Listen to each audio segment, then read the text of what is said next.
Hey, good evening, everyone. How are you today? Man, I hope you had a great day. It was a chilly one today.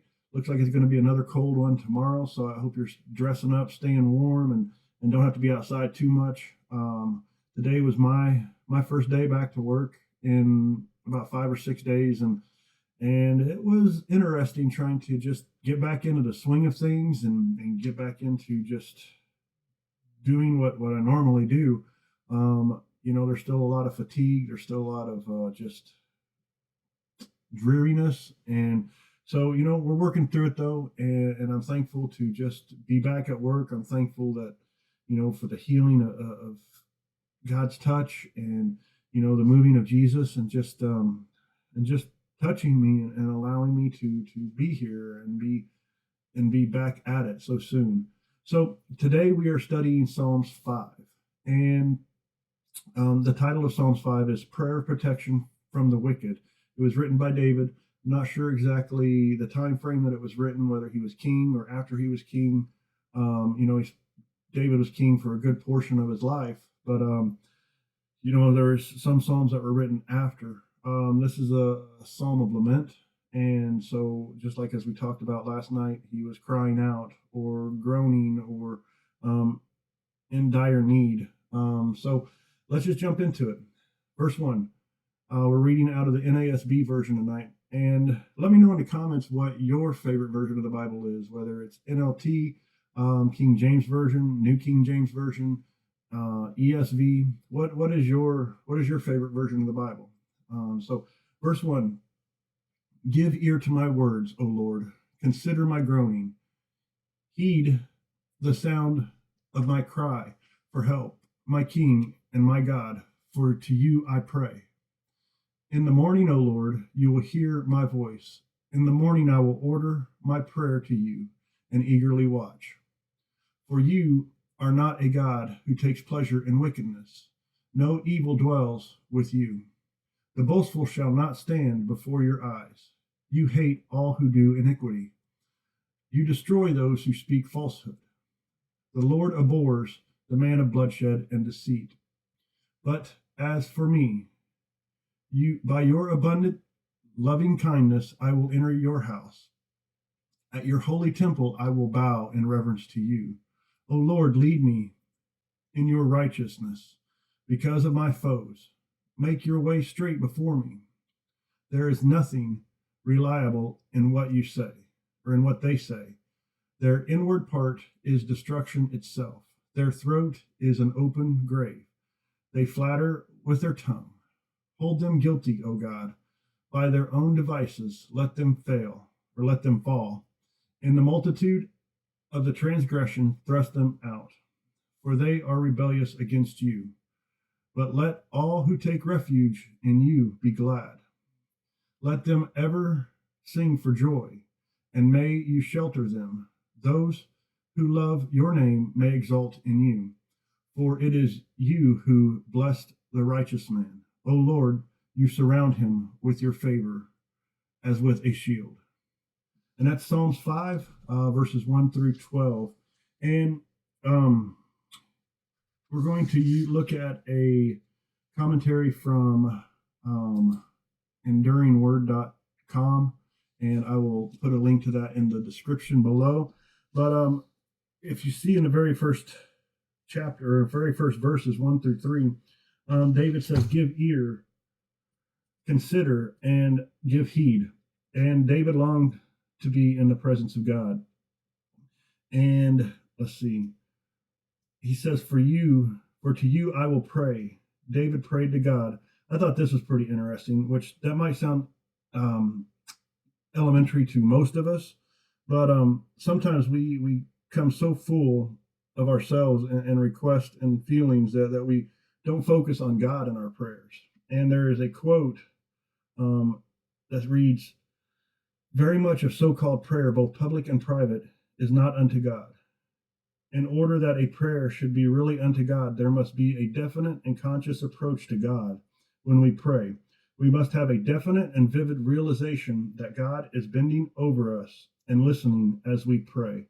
And that's by Tori, and from a book, How to Pray. Next, it says, my voice, you shall hear it in the morning. And I thought it was interesting that David made it a point to pray in the morning. He did this because he wanted to honor God at the beginning of his day. And this set the tone for the entire day, dedicated unto God. And then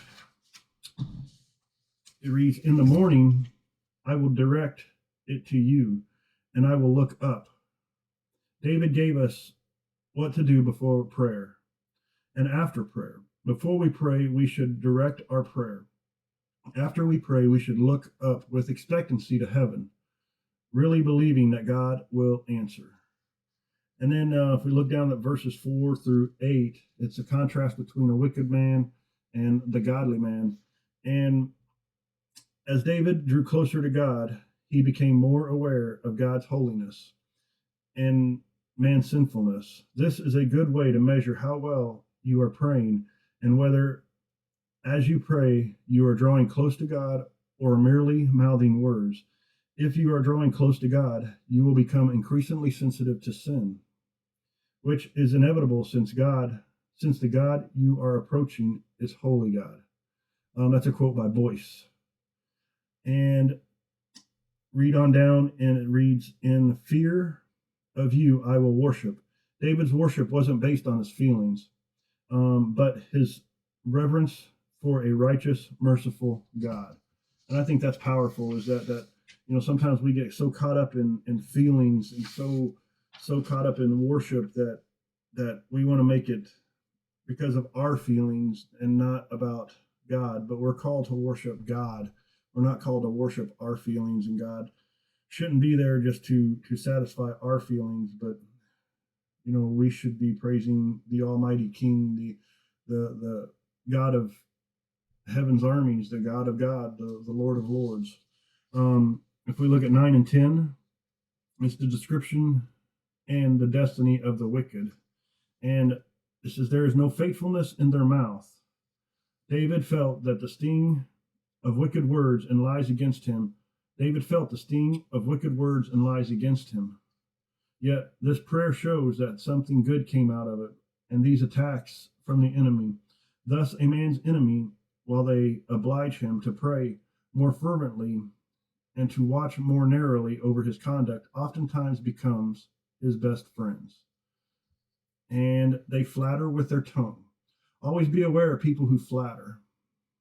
This is a quote. Always be aware of people who flatter you, and especially when they tell you that they do not flatter you, and that they know you cannot endure flattery, for you are then being most fulsomely flattered. So be on your guard against the tongue of the flatterer. And that's by Charles Spurgeon. And if we look down at 11 through 12, the description and the destiny of the righteous. So it reads, let all those who rejoice put their trust in you. The righteous are those who trust the Lord and love his name, but their righteousness is evident in their words. They rejoice, they shout for joy, and they are joyful in the Lord. A touch of enthusiasm would be the salvation of many man's religion. Some Christians are good enough people. They are like wax candles, but they are not lighted. Oh, for the touch of flame. They would scatter light and thus become of service to their families. Let them shout for joy. Why not? Let not orderly folks object. One said to me the other day, when I hear you preach, I feel as if I must have a shout. My friend, shout if you feel forced to do so. Here is a hearer cried, glory.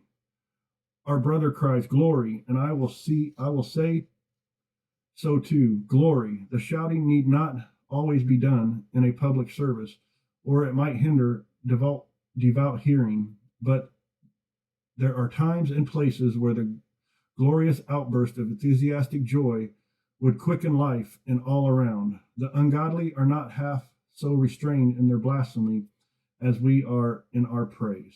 Charles Spurgeon. And then it reads, but let all those who rejoice, who put their trust in you. You have permission for joy. You have a ticket to the banquets of joy. You may be as happy as you ever like. You have divine permission to shout for joy. Charles Spurgeon. And finally, we'll wrap it up with you, O Lord, will bless the righteousness. With favor, you will surround him. This is the greatest blessing of all, the favor of God, knowing that God looks on us with favor and pleasure,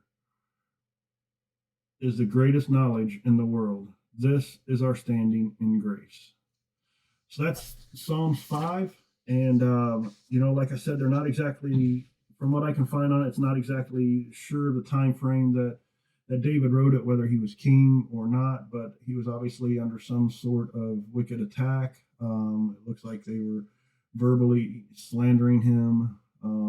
But he rose to the top and showed his faith and love and for God, and that he would turn to God. So, man, let me know what you think in the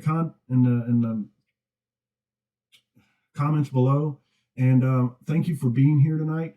I appreciate it. Make sure that you are subscribed to the page. If you're new here, welcome. And I'm glad you're here. And, look forward to doing this again. It'll be Thursday night. It'll be the next time that we do this. Tomorrow night we have our worship night at church, so won't be able to come on and do this tomorrow night. But look forward to seeing you all tomorrow morning, Thursday morning, and then Thursday night. Love you guys. Have a great evening.